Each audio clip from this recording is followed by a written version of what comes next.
Hey everyone, ready for a deep dive? Today we're tackling a topic that often leaves Spanish learners in a bit of a spin, those pesky reflexive verbs. And I'm excited to untangle this grammar puzzle with you. The source mentions that beginners often get tripped up on, like when a verb is supposed to be reflexive. What's the inside scoop on that? What makes a verb reflexive in the first place? Well, it all comes down to the action sort of bouncing back to the subject. It's like, imagine getting dressed or washing yourself. The action is happening to you. You're dressing yourself, washing yourself. Okay, that makes sense.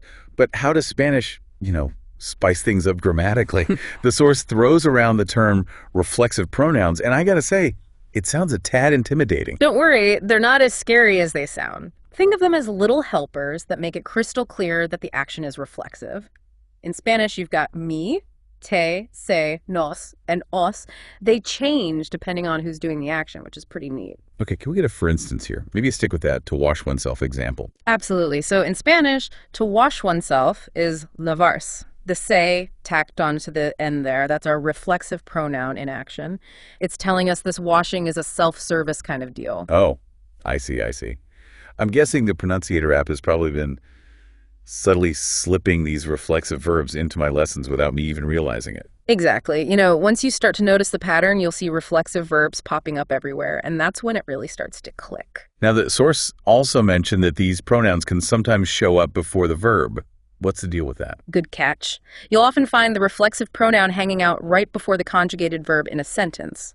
For instance, I wash myself would become yo me lavo. So it's all about placement. And of course, the pronoun itself changes based on who's doing the action. So like you wash yourself. You got it. Tú te lavas. See how the pronoun shifted to match the subject? This is blowing my mind. I'm starting to see reflexive verbs everywhere, even in English now. Right. It's like a whole new layer of language you never noticed before. The more you practice, the more natural it'll feel. For sure. And Pronunciator's got our backs with all those real-life examples that help it stick. Absolutely. Okay, listeners, here's a little challenge for you. As you're going through your Pronunciator lessons, see if you can spot those reflexive verbs and their pronoun partners in crime. You might be surprised at how many you find. And here's a little food for thought.